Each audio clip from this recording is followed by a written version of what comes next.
When the invisible hand was around my neck, I'd been pressed up against the arrow house window, and I'd fallen straight down. But that window was a good 2 meters behind me now. "All right, little dog. Prepare to get put down," Fugby said, stepping back away from me. Like Fukushigi, he had other ways to attack, and kept his distance when he fought. "Wait! I can find Fukushigi!" "What?" he yelled, but he held off the attack. I stood up. "I'm the detective Jorge Joestar. I can solve this case." It was a little theatrical, but it bought me a few more seconds. The other boy behind Fugby was calm, but equally tensed, equally on his guard. Rohan looked a little shaken, but mostly just fascinated by what was going on. None of them seemed to be acting. I'd seen through the lies of many a killer, and my lie detection was honed to perfection. None of them were lying. What they said they saw was the truth. That meant Sugimoto Reimi was here, even if I couldn't see her. And if the four of us hadn't done anything, Sugimoto Reimi must have spirited Fukushigi away. But not to harm him. She was Rohan's housemate and seemed to be friendly with these boys as well. So she hadn't made him disappear, she'd hidden him. Where? How? What had happened? Fukushigi had vanished. I had hit the ground. The ground I'd landed on was 2 meters away from the window I'd been pressed against. When Fukushigi vanished, she didn't throw me aside. The hand was just gone and I dropped straight down, to 2 meters away. But my back had been pressed against the glass when he vanished. The very laws of physics are distorted beyond recognition here. I had to accept this new rule. I hadn't moved. The window had moved 2 meters forward, dropped me, and moved 2 meters back. In an instant. The window moved on its own. That wouldn't be enough to hide a big guy like Fukushigi. You'd need to move something bigger to hide him. But what? I went over to the rest sunroom window I'd been pressed against, bent down and moved the gravel aside. There was nothing but dirt underneath. The outer walls looked like they went underground, but I looked closer and saw a faint line running across it. A gap. Forget the old physics. Okay. I stood up and ran through it again. Why had she needed to hide Fukushigi at that exact moment? What had he done? He'd said that name, then vanished just as I remembered it. The name I couldn't remember was the key. Of course it was. Rohan had told me as much. Speaking his name means death. You explode. Your entire body is the bomb. I should take that literally. If you said that name, you'd explode and die. But Sugimoto Reimi had prevented that. She had put him in a vacuum to prevent the explosion, by placing him under the house. This was Sugimoto Reimi's power. But she wasn't a Standmaster, nor a human. If she was, I'd have been able to see her. Just like the 3 boys. I couldn't see her because she wasn't a Standmaster. Fukushigi had proven I wasn't. Being able to see stands was proof you had one. And I couldn't see Reimi, the girl with amnesia. Or not. She was a stand. A humanoid one. She wasn't human, so she had no memories. Stands didn't simply stand by you, they had powers. Sugimoto Reimi's power, difficult as it was to believe, clearly allowed her to move the arrow cross. She had moved the building to hide Fukushigi. And one other. I looked at Rohan. He spent most of his time at home, not meeting anyone, and hadn't realised the girl he lived with wasn't human. He was grinning, enjoying this turn of events, but he was invisible too. I could see him, but the 3 boys couldn't. If Standmasters couldn't see him, he wasn't a stand. He was something else, not a stand but not alive. But not dead either, hidden just like Fukushigi. How did being under the arrow cross keep Fukushigi and Rohan alive? Was there oxygen down there? I didn't know, but it didn't matter. The laws of physics didn't apply. What mattered was that both were alive. If she'd intended to crush them to death under the arrow cross, she could have just let them explode. But if both Rohan and Fukushigi were trapped between life and death, why was Rohan standing in front of me, talking? Because he was a manga artist and had deadlines. Too worried about his schedule to die if you killed him. "Rohan," I said. Fugby looked for him again, but couldn't see him. "You can use your stand to control people, or change their nature?" He nodded. "I can. That's the power of Heaven's Door." Was that the stand's name? Whatever. "Okay then. First, can you make it so I can see stands?" Rohan stopped smiling. Are you sure? There are some things you're better off not knowing, not getting involved with. I nodded. I'm a detective. I need to know all the facts. If stands are a fact of this case, then I have to see them to know them. All right. I admire your gumption. Then I shall open your doors. Heaven's door! I'm not entirely sure it was strictly necessary to shout his stand's name like a fighting move, but he drew his manga artists, and I went zzz. But this time I saw it, my face peeling away like the pages of a book. Oh! I yelled. Rohan said. My stand lets me turn anyone who sees my character into a book. I can read everything there is to know about you, and write new orders or facts into your pages. Ha ha ha. Trying to keep the pages of my face from flapping in the breeze, I glanced over at Fug B. There were strange dolphins floating in the air next to him. 3 of them. If you're a book, he said, then that means Rohan's alive and with us? Yes. Who are you staring at? He growled. I looked at the boy next to him. He had a propeller on his head, like something out of Doraemon. Yeah, it's kinda lame, he said, bobbing his head. Surprised, I almost laughed, but caught myself in time. What was the missing boy's stand like? Why should we tell you? His brother snarled. I need all the information to solve this case. I'm trying to find your brother. The propeller boy filled me in. Fukushiki's stand was named NYPD Blue. He was a good cop, but had a foul mouth and an abrasive personality. Apparently he was a New Yorker to the core. Finally I looked at the attractive girl next to Rohan. She looked a little older than me. I could see her at last. I apologise for the delay, Sugimoto Reimi. My name's Jorge Joestar. She smiled and said hello, but her voice shook. She was scared. Of what? Of the others finding out that she was a stand? She must have seen the hesitation in my face. Don't worry, she said. I don't know if the truth is always the best course, but misunderstandings and lies will get us nowhere. She ended with a smile. She was quite beautiful. The best course? Those words were gospel to me. Sugimoto reached out and took Rohan's hand and said, Right, Rohan? Huh? What's going on? He said, turning bright red. I was suddenly jealous. Of course, I thought. She was worried about this delicate manga artist. I took her at her word. Rohan, next use Heaven's Door on these boys. Boys? Fugby said. You're the same age.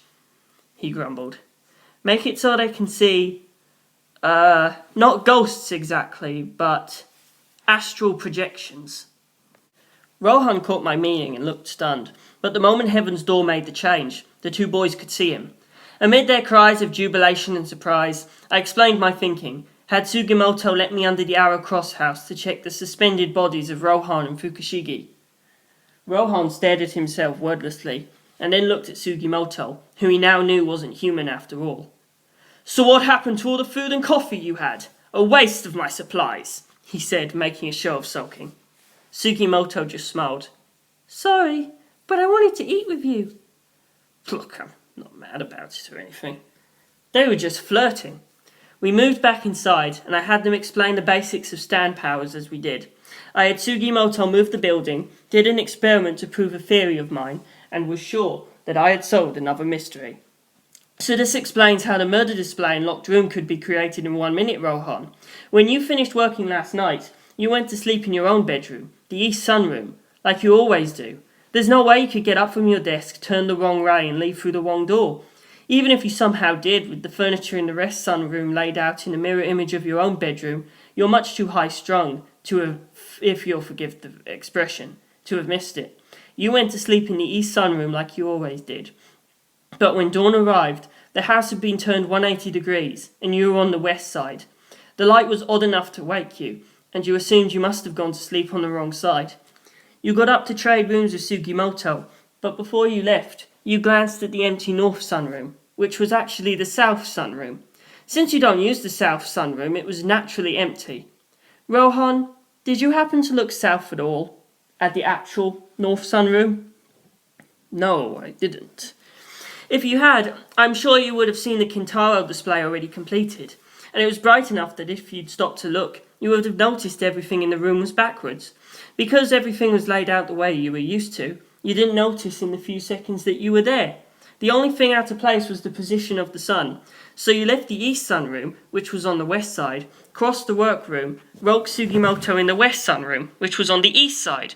When she woke, Sugimoto noticed the building had somehow turned and immediately turned it back. She did this while you were in the workroom, headed for the hallway to the north sunroom. Without you noticing, the north sunroom moved from the south side of the building back to the north, where it was when you found Tsukumajuku's body. Sugimoto nodded. That's more or less accurate. I didn't consciously turn the building back, but when I woke up, the building did turn 180 degrees, back to the way it normally sits. But that means, Rohan started, but I didn't let him.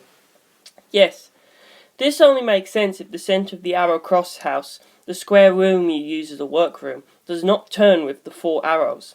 That's what I just verified. As I thought, no matter how fast the house is spinning, the centre room doesn't move at all. The laws of physics didn't apply. Conventional logic would never have allowed me to reach this solution. Only once I absorbed the logical contradictions of it could I reach the truth. I believe the 4 arrows in this central building are not actually linked. They appear to be part of the same building, but are technically 2 different pieces. I had my eyes fixed on Sugimoto, but I could see Rohan's jaw drop next to her. Remember, Rohan, there was originally a building with no windows or doors on this hill. Later on, without anyone noticing, it became this building. It wasn't rebuilt, it was remodelled. The arrow cross was built around the cube house, but the original building remains, and you work inside of it, right? Sugimoto seemed very impressed by the accuracy of my deductions. Wow, you're absolutely right. In other words, Sugimoto's stand power was originally shaped like Cube House, but 5 years ago it changed shape to Arrow Cross House. This sort of thing happens with stands sometimes, doesn't it, Rohan? Sudden changes or evolutions occur to both the stand and stand's abilities, right? Yes, nothing like that has happened with Heaven's Door, but it is possible. Thug B, Nijimura Morioh Taisu, was waiting outside. His weird-looking dolphin stand, Grand Blue, was originally only 1 dolphin, but now it was 3. Things like that happened.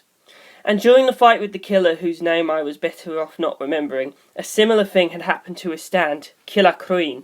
When they first encountered him, all he could do was touch things, turning them into bombs that he could detonate remotely. Then it could split part of itself off into a bomb that could track its prey automatically. Sheer heart attack. And now it had a new power, Bites the Dustu, which could make people explode if they so much spoke his name. Unless they defeated this killer, or somehow got him to turn off his 3rd power, Rohan and Nijimura Fukushigi would have to stay under the arrow cross, away from oxygen. I do have some questions, I said. When you were shaped like Cube House, what power did you have? Sugimoto hesitated. Sorry, I don't remember. I suppose you wouldn't. Sugimoto Reimi was a stand with the power to move the arrow cross house. She replaced whatever personality, I guess, the stand attached to Cube House had. I see. Then it seems you sleep at night like a normal human. But during that time, what happens to the arrow cross? In other words, does it frequently turn on its own, like it did this morning? Well, I'd be asleep, so I wouldn't remember. But this is the first time I've ever woken up and found the building turned. Interesting. There are a few details we hadn't yet clarified, but I also had to catch Tsukumajuku's killer, figure out how they made the locked room, and search for the killer whose name must not be remembered. I was about to proceed when Nijimura Morioh Taisu came into the room. Sugimoto, why are you moving the house? He asked. We went outside, and the Arrow Cross house was rocking back and forth. It had been impossible to tell from inside, but it was as if the building sensed something wrong, and was thrashing wildly to get our attention. This isn't me, Sugimoto said. I looked around. From looking at the building and the land around us, it was hard to tell, but once I looked up it fell into place. The clouds in the sky were matching the movements of the house exactly, but it wasn't the sky that was moving. The ground was moving, and the Arrow Cross house was staying perfectly still. The polar bear was pointed due north at all times. It's like a giant compass, I said. Koiji Hiros flew up into the air on his Doraemon propeller, Blue Thunder. A chasm had opened along the borders of Morioh, and it had split off from the mainland. It was now an island floating on the sea, headed north along the coast of the Japan Sea. We all stood stunned after hearing his report. We were all surprised. It may not be the best time, Rohan whispered in my ear. But what sort of person are you? I didn't know what he meant, so I had no answer. I've been wondering if I should say anything, Rohan continued.